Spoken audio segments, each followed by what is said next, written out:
Hey guys, it's me, Mr. PhD. If you've recently saw my last video, you know that I'm now wearing a hat. Okay, so this review is a long time coming. I finally have the time and the means to do it. So here is my review for Captain America: The Winter Soldier. I'm not wearing a Captain America shirt, but if you like The Big Bang Theory, here you go. Captain America: The Winter Soldier came out 4 or 5 days ago on DVD and Blu-ray. This movie is incredible. If you saw the first Captain America and were like, that was total balls, believe me, this one is so much better. First, it's a mystery within a mystery within a mystery. I don't have time to go into all the details about what's happening, but just know that Shield is not what it looks like it is. Oh, by the way, spoiler alert. Shield is not what it appears to be, and Shield ends up actually becoming Hydra. The Hydra agents built Hydra within Shield. Like, who was expecting that? We get to see Dr. Zola again.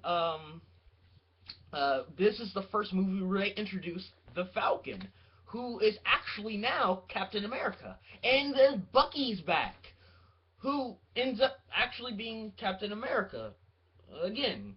And we have Steve Rogers, original Captain America. So, I mean, there are three Captain Americas in one movie. So, what else could you like?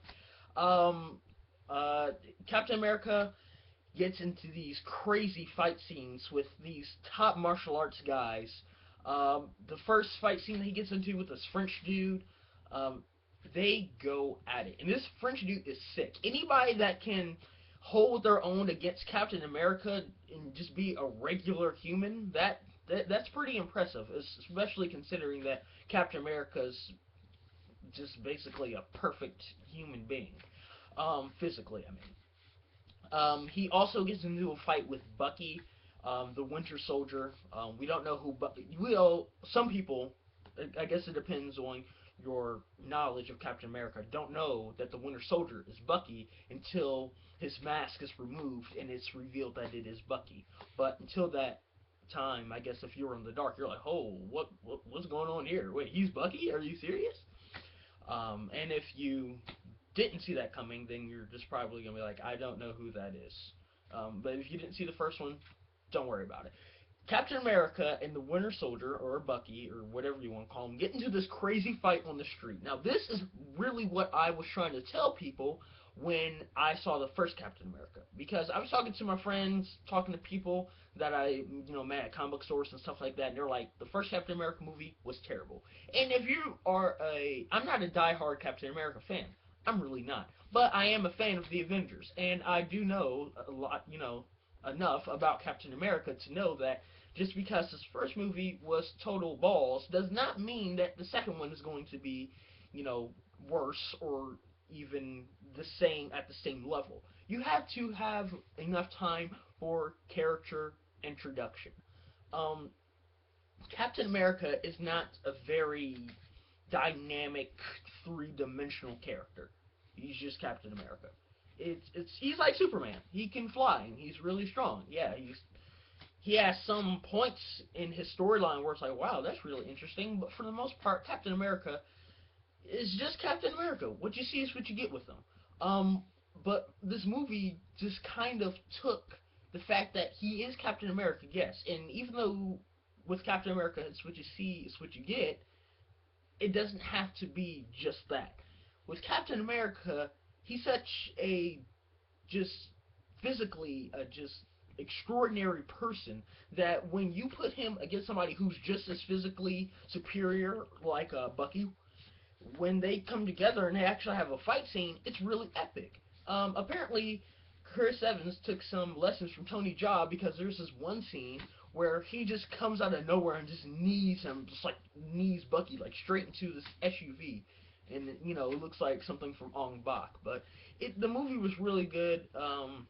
Samuel Jackson gets shot up a lot in this movie to the point where you think he's dead, but I guess him and Coulson like to play it really close to the chest. And a funny thing at the end of the movie, where if you've seen it, then you know that there's a scene where they look at Nick Fury's headstone because he's presumed dead, and it's quoted on his headstone, "The path of the righteous man." If you've seen Pulp Fiction, you know that's what he quotes.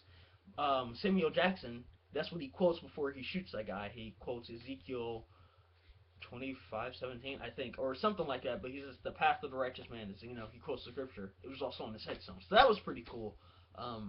That's a little tidbit of nugget of information. But for the most part, the movie was very good. I liked how they changed Captain America's suit because if you know anything about the Avengers or Captain America, you know that there's a point where Captain America stops being Captain America and becomes Steve Rogers. Now, the difference between the two is the fact that Steve Rogers in the storyline is the director over Shield. Captain America is, was just always Captain America. The I guess leader of the Avengers that he made himself, which I think was kind of arrogant, but hey. So I like how his suit, if you know anything about director Steve Rogers, he has the suit. It's not the same. It's a lot more special ops ish.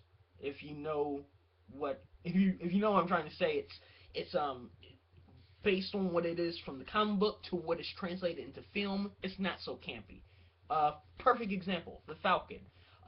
In the movie, his wings are metal, but he has it's like a jetpack, and he uses the wings to glide, which was really cool. Because Steve Rogers, Captain America, in the movie, he's like, I thought you flew planes. He was like, I never said I flew planes. I said I was a pilot.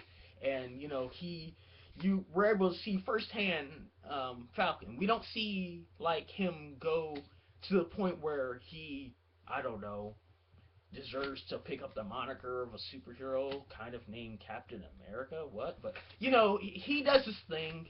It's not a lot of content with the Falcon, but it is something, and it was really cool to see them introduce that character.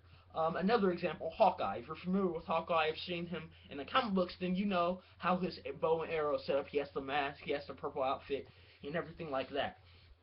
In the newer issues, Hawkeye has been using like his bow has like a scope on it. It's really high tech. His arrows are they're able to do more things that are technologically advanced. So his Captain America's suit is more it's a lot stronger. It has the star on it, of course, but it's not red, white, and blue and da da da. It's more grayish black. It's a lot darker. It's a lot more serious. There are some funny moments in the movie, but for the most part, it's a really serious movie, as serious as you can take it being Captain America. Also, at the end, we get to see firsthand Quicksilver, all grown up this time, not in X-Men Days of Futures Past. Quicksilver and his sister Scarlet Witch. So, I mean, where you see Scarlet Witch, you also see the Vision, which also might tie into the fact that the Rise of Ultron is coming out, that second Avengers movie, so we might tie all that in together. We don't know yet, but this has been my review of Captain America: Winter Soldier. I'm sorry it took me so long to get this video to you guys. I appreciate how patient you've been, and until next time, YouTube, you guys take it easy.